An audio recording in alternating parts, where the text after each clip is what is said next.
Welcome to America's First Warriors Stories of Today's Airmen and Guardians. In celebration of Native American Heritage Month, this 5 episode series explores the stories of members of the Air and Space Force through candid conversations centering around their individual backgrounds and culture. By gaining a better understanding of the members of our total force, we become a more rich and ready team. I'm your host, Chief Master Sergeant Mark Legvold, Command Chief of the 133rd Airlift Wing, Minnesota Air National Guard.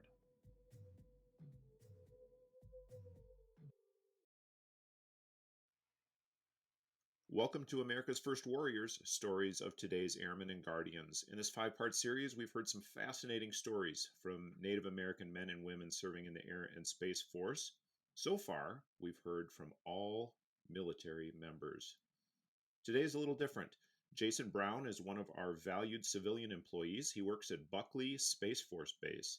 As a contract specialist, his growing responsibilities keep the base within the legal and budgetary guidelines while making sure that the Guardians and Airmen are equipped to do their job. Jason's a graduate of the University of Arizona and part of the Navajo Nation. Welcome, Jaisen, and thanks for joining me to share your story. Hi, Mark. Thank you for having me. I appreciate it. Absolutely. Hey, one of the interesting differences between our active duty members and the civilian side is you get to choose where you work. So, why did you land in Colorado?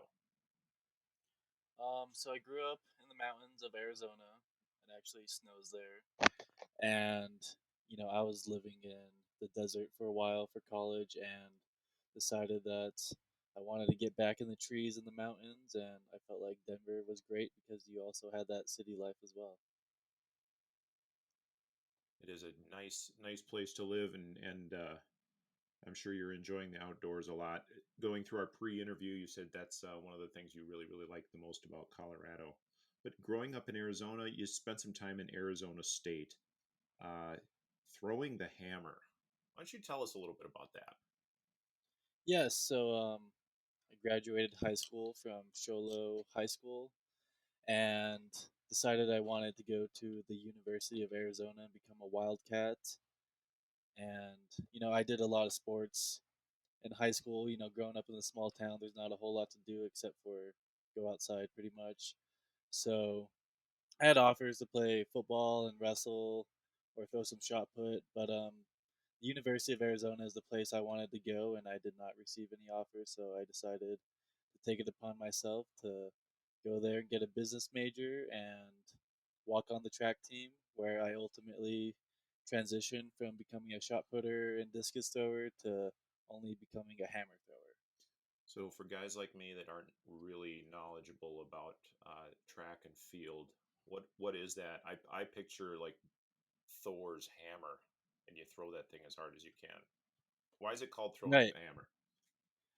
So hammer is the event. The best way for me to describe hammer is most people know shot put. It's just a heavy, 16-pound ball. But imagine that ball with a swivel on it connected to a 3 foot wire with a handle. And you spin it around, you do about 3 to 4 spins in a circle into a sector, and lo and behold, you have the hammer throw event. It's actually one of the first events that was implemented in the Olympics back in like Roman times, I believe. Fascinating. I'm sure at some point that was quite a weapon they could chuck at their enemy. Yeah, I imagine as well that was it wasn't a sport at first. I'm sure. Do you still throw? Yes, yeah, I do.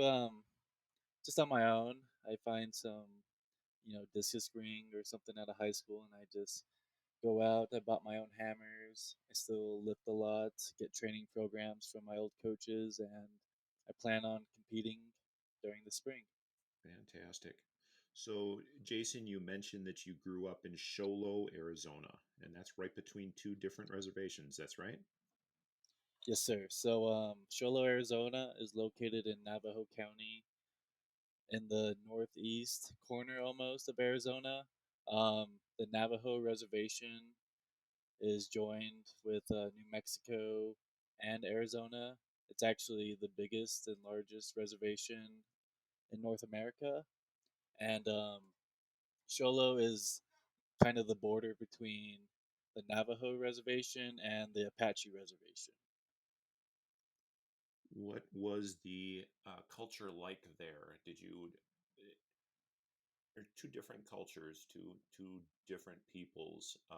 Was there a clash in cultures? Were you kind of surrounded by different Native American cultures that celebrated a little bit differently, or were you kind of in the place between? I would say I was definitely in the place in between. Sholo is a very Mormon culture, so there's not a whole lot of diversity there. Um, the Navajo and Apaches don't really get along, from what I'm told, and there is kind of that barrier, but the languages are also different. So yeah, the Navajos and Apaches just don't get along. I never really grew up within the native culture. I just kind of had my grandma most of all, who would tell me about her experience because she's fluent in Navajo and her parents grew up on the reservation and went through all the boarding schools. So that was how you gained your sense of belonging and your sense of culture within the Navajo Nation. But you didn't start out in Sholo. In fact, you started out a long, long way from there. Can you share a little bit about the story of how you became or how you found your way to Sholo? Yeah, so my grandma had 6 children, and the youngest is my mom, and she moved to Anchorage, Alaska, with one of her sisters who was stationed at a Navy base at the time. She was a nurse, and lo and behold, my father was from Alaska, and that's where he met my mother. And ultimately, I was born in Anchorage, Alaska. I didn't spend a whole lot of time in Alaska. I honestly don't remember anything about Alaska, but I moved before I was even 1 years old back to Arizona because that's where most of my family resides. And once you got kind of settled back in there, that's where you really got that sense of belonging from your grandma, primarily, correct? Yes, sir. My grandma is a very strong woman.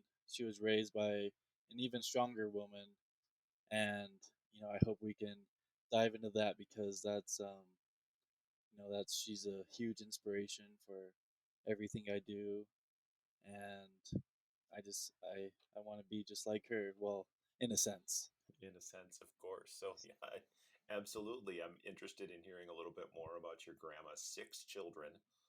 So it takes a strong person to raise 6 kids, and um, doing that in a way that has produced people that have a strong sense of heritage. But tell us about some of those 6 kids and some of their accomplishments as you know it.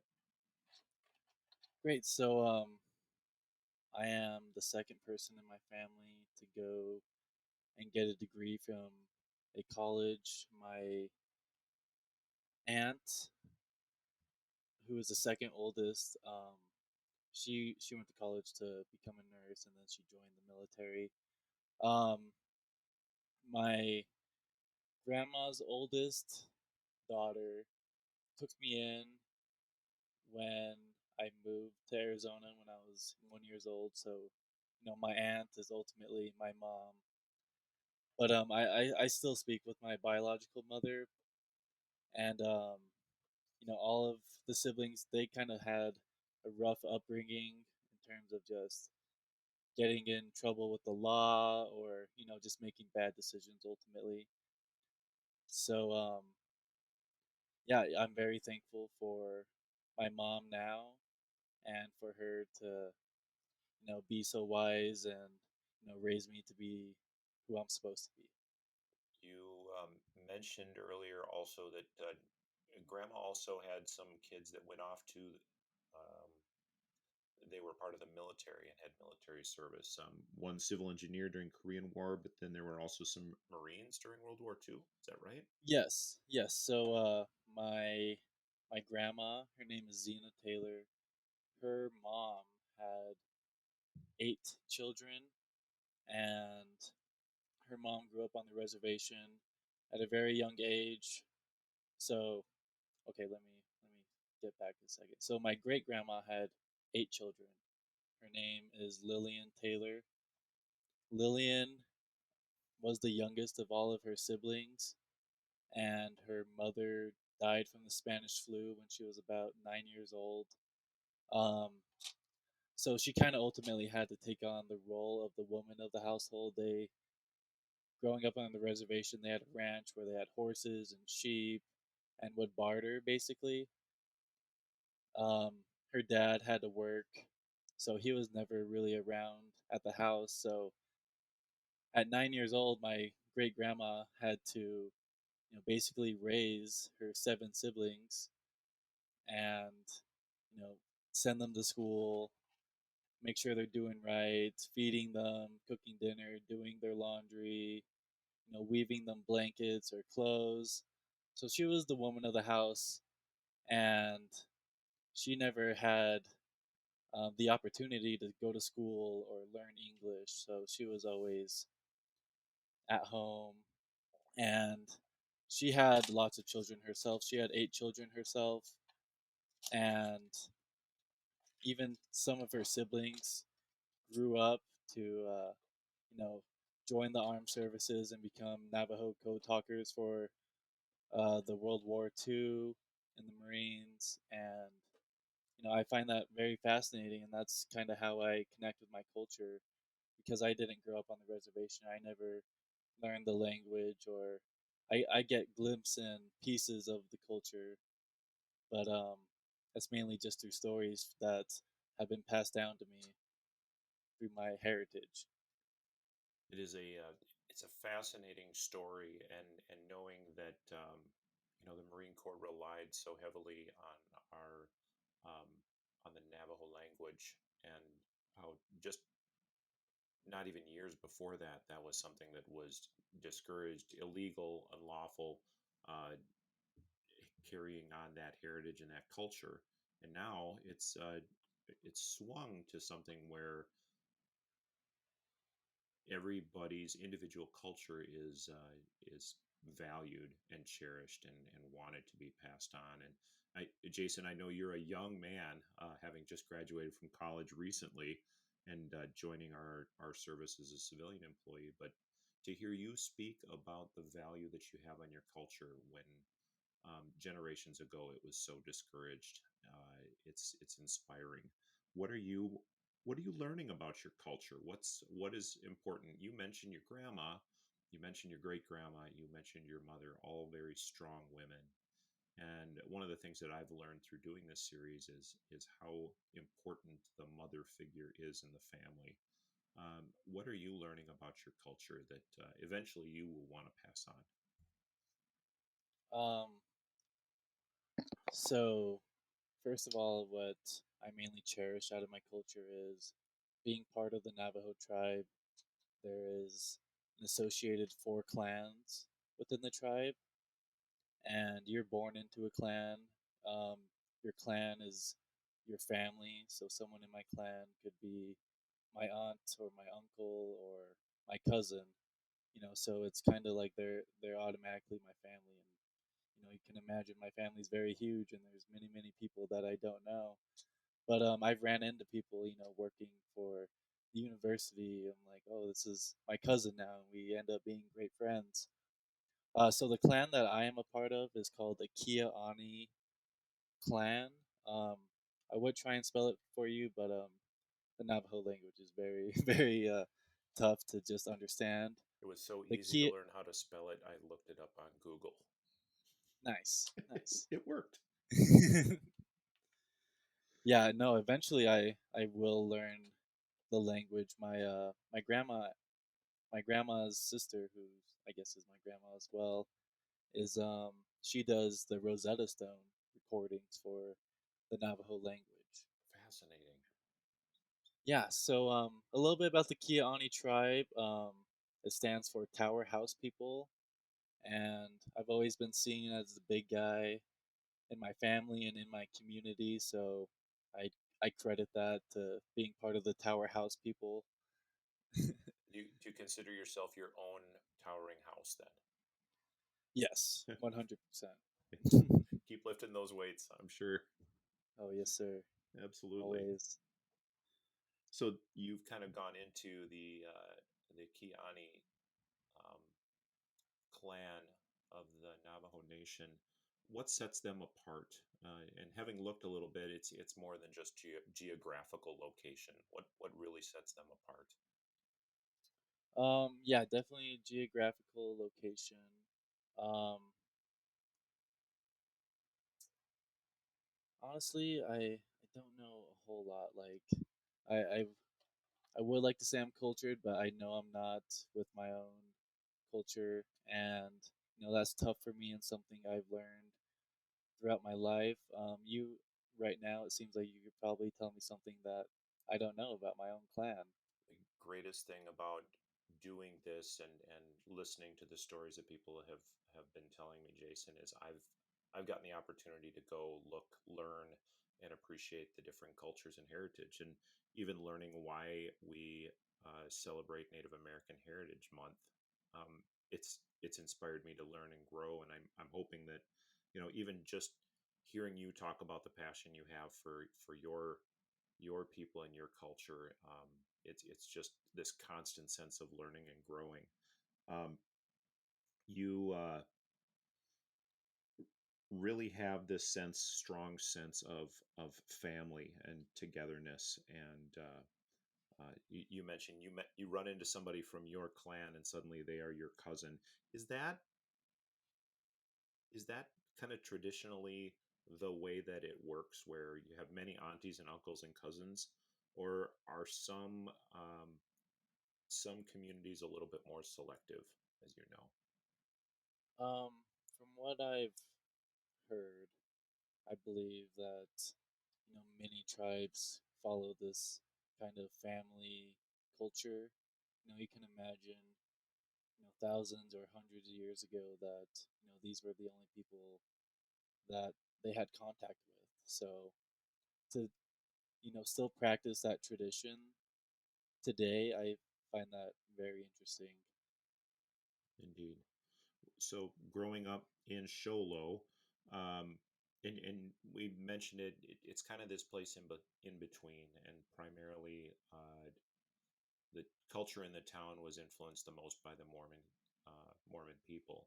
And here you are, Navajo, in between two different reservations, but living in primarily a white America. How did you find your sense of self? Uh, did you feel like an outsider in your own town? Yeah, I mean, I felt like an outsider overall. Even people on the reservation wouldn't believe that I was Native American. My father is a white man, and I kind of have the characteristics of a Mexican person. So it was kind of hard for me to find a sense of belonging, and I was able to be my own person through sports and school, and just connecting with friends. I never had any biases towards anyone because you know me myself, I didn't want anyone to look at me like I was different just because I was a big super tan guy. And yet there you were, and facing facing a way to find your sense of together with the people that you grew up with, your peers, and you found that in sports. What was your first sport or activity that you were engaged in growing up? I played a lot of baseball growing up, and I really enjoyed that. I did soccer, volleyball, flag football, the tackle football, basketball, wrestling. I did everything, you know. So baseball was my first sport, and baseball, is in line with track season at the same time. So I had to make the decision in high school of which I wanted to pursue.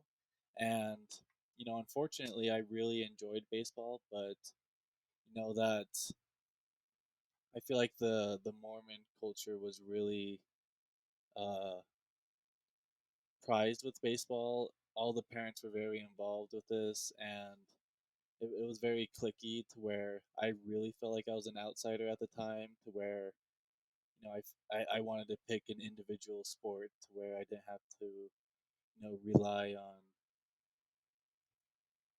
connecting with the people or trying to prove myself to where that's something I had to do my whole life growing up. Being Sure. on teams. So that inevitably you found your way to track and field and found a good home there. Yeah, yeah. No, I had a great coach in high school. Like the same coaches from football who knew me, growing up my whole life. So I was very thankful to have a good coach and keep continuing until to present day my track and field career. So, Jason, you know, coaches, as people are growing up, really do have a good influence on people, not just teaching them a sport, but also teaching them how to fit in, how to develop, and how to encourage others while they encourage their athletes themselves. Now, you went through college and picked up and just moved yourself to Colorado. Have you found that connection and a good guide or a good mentor there as a new civilian employee on a military base? Yeah, so that's another reason why I picked Buckley Space Force Base. While I was still in college, I needed to do an internship, and I applied to Buckley in Aurora, Colorado. I worked there last summer, and I was there for about 12 weeks, and I really felt a sense of belonging.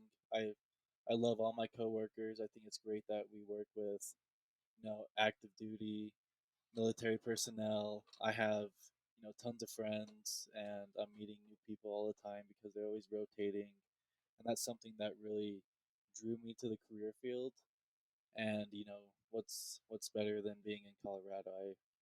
I wouldn't say much. So nothing but positives, but by coming out here.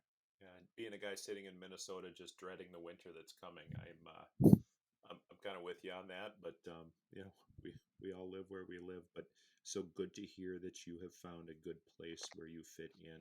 What is it about the climate there? You mentioned you love the people you work with. What brings that on? And how do you become a part of that where you're the contributor, not just the receiver of that type of affection in the workplace? Right. I mean, I feel like everyone here is friends. We do you know office outings almost every week. We're always hanging out outside of work, which is great. I feel like many people who work, in an office or just with other people, they want to avoid them because they don't want to think of work. And we can talk about work and pick on each other. It's a great environment. Even while I was gone last year when I went back to school to get my degree and finish out my last season of track, I was still in contact with the people I worked with over the summer. We did fantasy football, and that's something we're doing now, and we're just always talking about and talking crap to each other. It's I really enjoy it. Part of that fun place of being a part of a good work family really gives a good sense of health and fitness to your own psyche, and it motivates you to go. One of the things, Jason, that you mentioned to me is you've become very passionate about mental health of Native Americans, especially those living on reservations, and you found a good sense of purpose and place where you are. Uh, Give us a picture of what the mental health state of those living on the reservations that may be struggling. Where is that coming from, and what help is out there? Yeah, I really wasn't introduced or aware of mental health until I got to college. The University of Arizona was great at providing help and encouraging it. Um, from my experience on the reservation, it's very secluded. There's a house every 5 miles, and there's like one Walmart on the whole reservation, so everyone's very secluded. There is lots of alcoholism and drug abuse you can imagine, and that's something that I've had to witness, and a reason why my family arrangement is the way it is now. So I was aware of all of these things, but it was kind of something we just didn't talk about when I grew up. But it was kind of in my genes to be attracted to alcohol and stuff like this, growing up, and that's something I've had to learn through trial and error. So I wish there was more awareness of mental health or resources on the reservation to ultimately help these people. Um, I do find it very sad. I've had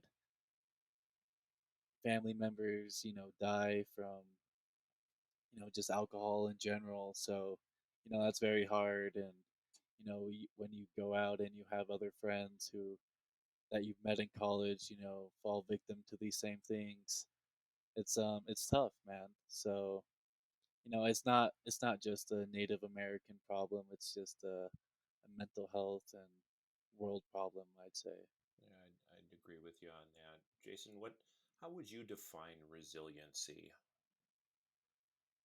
Um, the best way I can define resiliency is through my great grandma Lillian Taylor. She can you imagine being 8 years old and having to take care of your siblings and take care of your livestock and weave rugs and stuff like this just to survive, basically. So when I feel like I'm having a hard time, I think of her and never giving up. That's something that also drew me to the University of Arizona. They have their saying of bear down. Um, bear down is just being resilient and not giving up. So that's something I still live by to this day. Excellent. You That idea of just bear down and work hard, get through it, and push.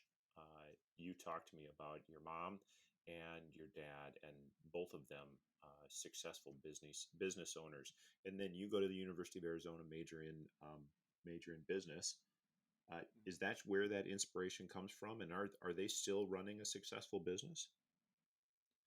Yeah, yeah. So my parents didn't really grow up in very wealthy families, so when they got together, they've been together for about 35 years now. They just lived very modestly and saved their money, budgeted, and didn't live beyond their means because they wanted a family growing up. Once they were settled and had the funds to be able to do so.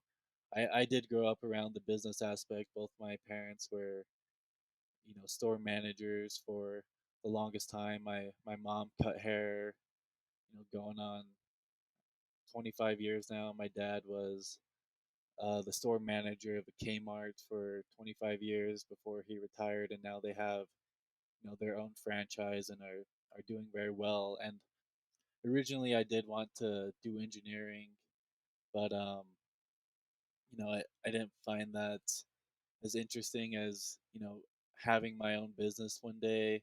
And I was exposed to it through my family. I took some college credits in high school for business, so I that's kind of what drew me to be in business. It sounds like you've learned a lot from your folks, from your family, and now you've gotten to take that. And it's different working in the military system, especially in contracting, where um, there's a lot that goes on. But the idea of being entrepreneurial and creative in that very rigid, structured environment, it's a little hard for me to ascertain. Do you feel like you have kind of an entrepreneurial spirit that is it set free in the contracting world, or is it still is it just bubbling underneath the surface? I do have like inspirations to, have my own business one day. I've always, if I could go back to college, I'd want to do like some exercise sciences. I think it would be great to just, live at the gym, work at the gym.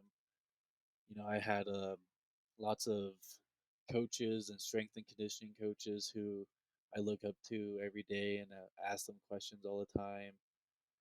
Um, so the contracting career field kind of brings that out of me, but there is a huge learning curve, so that's something I'm trying to narrow down with just, I wasn't in the military. I didn't do ROTC. I didn't go to law school, so there's a lot of classes and certifications that I need to get. But so far, the contracting career field has been very humbling. You kind of learn through your mistakes, which I don't believe is in every career field. But I really like it. I really enjoy it. I always wanted to be in the military. My father was going to go into the military to become a fighter jet pilot until he lost vision in his right eye, and that was something I wanted to do. I was going to go to flight school at Embry Riddle in Prescott, Arizona. I was going to wrestle there and go to flight school, but I just felt like that was, very expensive and something that, it just wasn't right for me at the time. Sounds like you found a good place of self and a good place where you can serve, just in a very valuable and important area that keeps our mission going forward, especially in the new and evolving mission that the Space Force has become. You are, like I mentioned, so this is Buckley has been around for quite a while, but it has changed into a Space Force base just recently in the last couple of years. What's it like to be in a place that is so evolving in its purpose? I think it's awesome. We had the chief of the Space Force come and do an all call with us last week, so that was really cool to hear from him and know that the what the mission is for us and how we're serving the world at this time. Um, you know, I I know the Space Force is pretty brand new. It's kind of weird having a Space Force email but being an Air Force employee. Um, I do imagine in the future that if I stay at Buckley, then there will be lots and lots of opportunity for me to learn and help accomplish the mission of the Space Force. It is indeed an awesome time to be a part of that mission, and being where you're at is an absolute. I'm sure it's invigorating every single day. Uh, I asked you earlier, what are you most proud of about yourself? And that's kind of a hard thing for folks to talk about. But hey, Jason, you've done a whole lot already in your young life. What are you most proud of about yourself? Um, yeah, it really is a hard question when you think about it, and a lot of things come up, but we did talk about resiliency earlier, and I'm not a perfect person. I've made mistakes, and I've had to overcome many obstacles in my life. So I would stick with being resilient and not giving up and seeing the light at the end of the tunnel. It's a great skill to have, and definitely a good mindset to keep in mind. Jason, um, you are an awesome representative of your culture. What is it at your active duty base? I know it is a rich place that has a lot of diversity and inclusion initiatives there, especially when it comes to not Native American peoples serving at Buckley.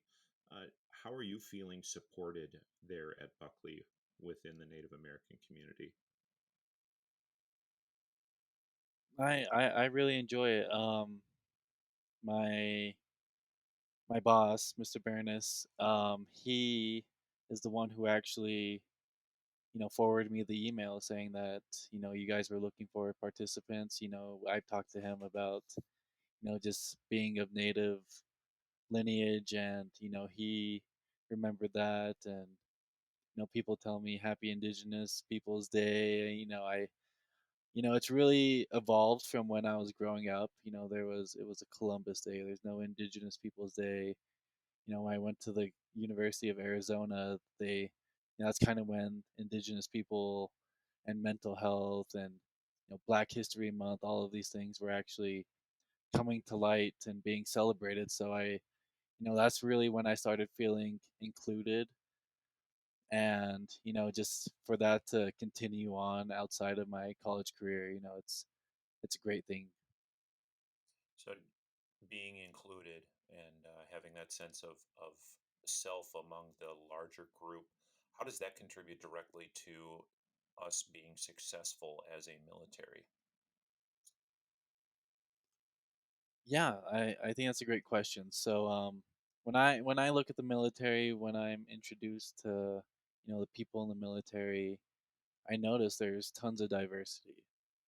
And you know for our military operations to be worldwide, I think it's important for the people in the states and the people who are deployed to really understand that cultures are different, and everyone has a different outlook on life and interprets things differently. So for the military to be so diverse, I think that really trains us in the states to be ready for the outside world. Thanks for putting that so perfectly, Jason.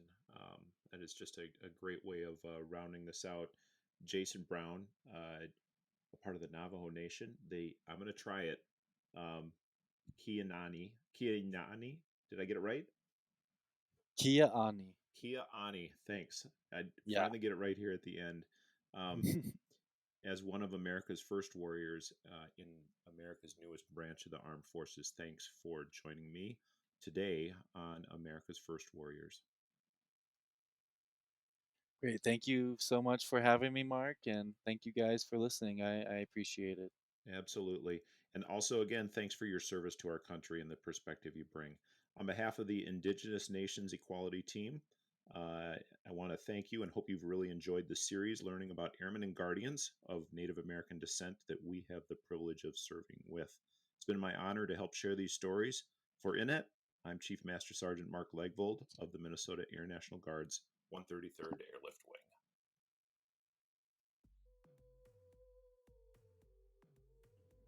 America's First Warriors, Stories of Today's Airmen and Guardians was sponsored by the Indigenous Nations Equality Team, an Air and Space Force Barrier Analysis Working Group. Background research and subject exploration was accomplished by Master Sergeant Francis Dupree, Buckley Space Force Base, and the 133rd Airlift Wing's podcast development team.